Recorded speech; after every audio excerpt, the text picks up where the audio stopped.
Hello friends, good evening. Welcome to share market news update. आज के मुख्य updates हैं। रिलायंस इंडस्ट्रीज ने संयुक्त अरब अमीरात यूएई में पेट्रो रसायन उत्पादन संयंत्र लगाने के लिए Abu Dhabi chemicals derivative company RSC limited Taziz के साथ भागीदारी की है। इस भागीदारी के तहत दोनों कंपनियां $2 अरब का निवेश करेगी। अबू धाबी के पश्चिमी क्षेत्र रुवैस में संयंत्र लगाने को लेकर ताजीज का गठन किया गया है। यह अबू धाबी राष्ट्रीय तेल कंपनी और सार्वजनिक क्षेत्र की होल्डिंग कंपनी एडीक्यू का संयुक्त उद्यम है। नया संयुक्त उद्यम $2 अरब से अधिक के निवेश के साथ एक क्लोर एल्कली एथिलीन डाइक्लोराइड और पॉलीविनाइल क्लोराइड उत्पादन सुविधा का निर्माण और संचालन करेगा।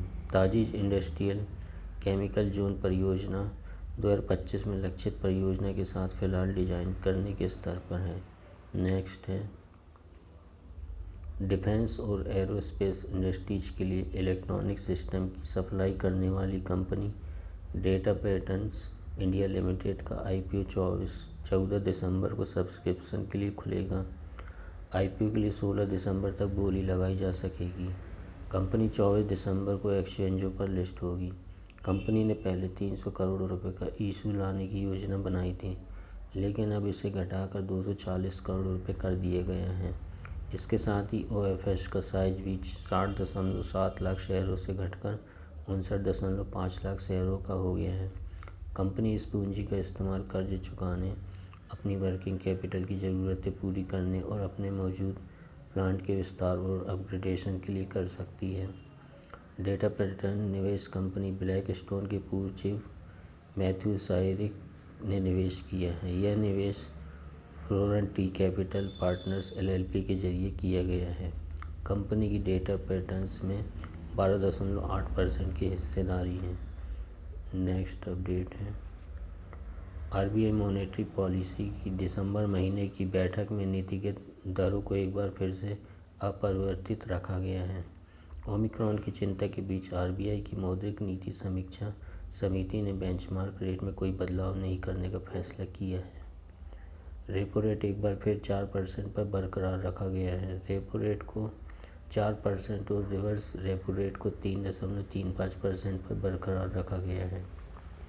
रेपो रेट उस दर को कहते हैं जिस पर आरबीआई बैंकों को शॉर्ट टर्म उधार देती है, और रिवर्स रेपो रेट उस दर को कहते हैं जिस पर आरबीआई बैंकों से उधार लेती है। कोरोना वायरस के नए वेरिएंट ओमिक्रॉन के चलते देश में अनिश्चितता के हालात पैदा होने से बाजार विश्लेषकों का मानना है कि इस बार भी आरबीआई नीतिगत दरों में कोई बदलाव नहीं करेगा।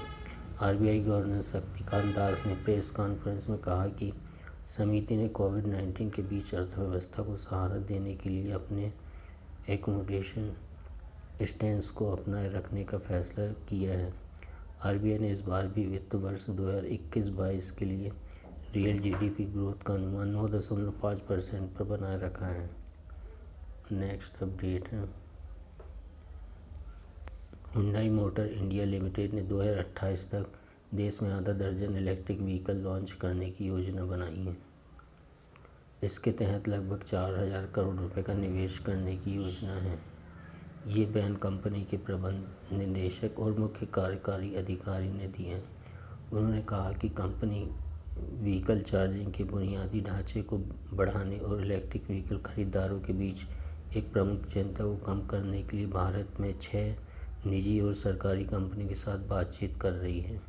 एक नई इलेक्ट्रिक व्हीकल रेंज के रिसर्च डेवलपमेंट के लिए ताज़ा निवेश किए जाएंगे। उन्होंने कहा कि कंपनी का लक्ष्य रिसर्च एंड डेवलपमेंट लागत को नियंत्रण में रखने के लिए और अपना मौजूदा इंटरनल कंबशन इंजन प्लेटफॉर्म को संशोधित करना है, और कंपनी को भारतीय खरीदारों के व्यापक वर्ग को सस्ती इलेक्ट्रिक व्हीकल उपलब्ध कराने की अनुमति देना है। नेक्स्ट अपडेट है, कॉर्पोरेट सोशल रिस्पॉन्सिबिलिटी के अनुसार भारत में 500 करोड़ रुपए सालाना नेटवर्थ वाली कंपनियों के लिए सीएसआर मद में खर्च करना अनिवार्य है। 1 अप्रैल 2014 से लागू सीएसआर कानून भारतीय कंपनियों के साथ साथ भारत में ऑपरेशनल विदेशी कंपनियों पर भी लागू है। सरकार द्वारा संसद में रखे गए आंकड़ों के अनुसार वित्त वर्ष 2020-21 के दौरान CSR मद से सबसे अधिक खर्च करने वाली कंपनी रिलायंस इंडस्ट्रीज बन गई है। रिलायंस ने कोरोना काल के दौरान समाज सेवा पर 922 करोड़ रुपए खर्च किए। वित्त वर्ष 2020-21 में इंडिया इंक का CSR पर कुल खर्च 8,828.11 करोड़ रुपए रहा। CSR खर्च के मामले में वित्त वर्ष 2020-21 के दौरान रिलायंस इंडस्ट्रीज के बाद दूसरे और तीसरे नंबर पर देश की IT कंपनियों ने पैसा खर्च किया है। टाटा समूह की प्रमुख कंपनी TCS ने इस मद से 674 करोड़ रुपए खर्च किए हैं।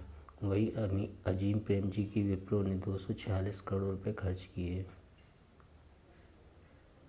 Thanks for watching.